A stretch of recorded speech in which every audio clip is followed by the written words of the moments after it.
સારંગપુર ગઢડા લોયા પંચાળા અમદાવાદ વડતાલ કારિયાણી જ્યાં ગુંજ્યો પર બ્રહ્મનો નાદ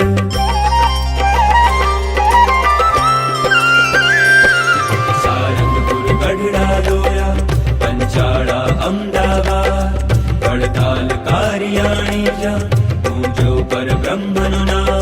સંતો સત્સંગી ભક્તો સાથે શ્રીજીનો સંવાદ જે સાંભળશે વળી ગાશે એના સઘળા પૂરણ કામ સુખીઓ થઈને વિહરશે દિવ્ય અમૃત અક્ષરધામ સુખીઓ થઈને વિહરશે દિવ્ય અમૃત અક્ષરધામ વચનામૃતમ જય હો વચનામૃતમ જય હો वचनामृतं जय हो।